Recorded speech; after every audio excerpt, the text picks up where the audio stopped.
السلام علیکم ورحمۃ اللہ وبرکاتہ۔ بسم اللہ الرحمن الرحیم، نحمدہ ونصلی علی رسولہ الکریم، اما بعد۔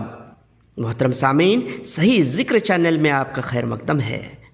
اسپریچویلٹی، پازیٹیوٹی، پیار، محبت، بھائی چارہ، انسانیت، امن، شانتی کے لیے سمرپت ہمارے چینل کو سبسکرائب اور شیئر کریں تاکہ حق کی بات ہر طرف پہنچ سکے۔ دوستوں، اس ویڈیو میں دیکھیں کہ کس طرح ایک چھوٹا سا کیڑا ایک مرے ہوئے کیڑے کو لے جاتا ہے، زمین میں گڈھا کھودتا ہے، ٹھیک اسی طرح جیسے انسان قبر کھودتا ہے۔ پھر اس کیڑے کو گڈھے میں ڈال کر گڈھا بند کرتا ہے، ٹھیک اسی طرح جیسے انسان جنازے کو قبر میں ڈال کر قبر کو بند کرتا ہے۔ پھر وہاں کیڑا اوپر سے کنکریاں رکھ کر گڈھے کے اوپر کی زمین کو ٹھیک ویسے ہی بناتا ہے جیسے آس پاس کی زمین ہے، تاکہ کسی کو پتہ ہی نہ چلے کہ اندر کیڑا مدفون ہے، اور ایسا شاید اس لیے کہ وہاں سوچتا ہو اس سے مدفون کی قبر میں حفاظت ہو سکے۔ دوستوں، یہ ویڈیو میری کتاب ہو کریٹڈ اس میں بتائے گئے کئی مثالوں میں اضافہ کر دیتا ہے، اور ہمیں کس نے بنایا ہے اس سوچ کو اور زیادہ تیز کر دیتا ہے۔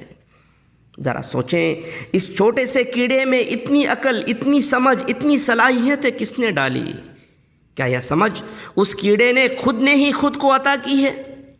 نہیں، اگرچہ ایسا کر پانے کی وہ طاقت رکھتا تو خود کو کیڑا ہی کیوں بناتا، بلکہ خود ایک سپر ہیومن بن جاتا۔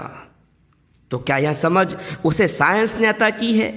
وہ سائنس جو سال بھر سے ایک چھوٹے سے وائرس کے آگے بے بس ہو کر گھٹنے ٹیک چکا ہے، اور لوگوں کی حفاظت کرنے کے بجائے لوگوں سے کہہ رہا ہے کہ وائرس سے دور بھاگو، گھروں میں چھپے رہو اور خود ہی خود کی حفاظت کرو۔ دوستوں، سائنس کسی مرے ہوئے کو زندہ نہیں کر سکتا، نہیں تو کوئی راجہ، مہاراجہ، امیر کبھی مرتا ہی نہیں۔ سائنس خدا نہیں ہے، بلکہ وہاں تو خدا نے بنائے ہوئے حقیقتوں میں سے کچھ حقیقتوں کی کھوج کرنے کا محض ایک ذریعہ ہے۔ ممکن نہیں کہ سائنس نے اس کیڑے کو اتنی عقل عطا کی ہے، تو پھر کیا یہ سمجھ اس کیڑے کو ایکسیڈنٹلی، اچانک یا اپنے آپ ملی ہے؟ نہیں، اپنے آپ تو کسی کو کھانے کا ایک نوالا بھی نصیب نہیں ہوتا۔ تو پھر کیا وجہ ہے؟ دوستوں، ذرا اپنے کمرے میں بند رکھے ہوئے دماغ کے دروازے کو اور دروازے پر زنگ لگے ہوئے تالے کو کھولو اور سوچو، جس کو اس کیڑے میں اتنی قابلیت ڈال پانے کی قابل آپ سمجھتے ہو، اگر اسی کو آپ اپنا معبود بنا کر اس کی عبادت کرتے ہو تو پھر یقیناً آپ صحیح راہ پر ہو۔ آپ کو فکر کرنے کی، پریشان ہونے کی ضرورت نہیں، کامیابی کی منزل آپ کو ضرور ملے گی۔ مگر اگرچہ ایسا نہیں ہے، پھر تو آپ کو پریشان ضرور ہونا چاہیے، کیونکہ غلط راہ پر چلنے والا اپنی منزل کبھی حاصل نہیں کر سکتا۔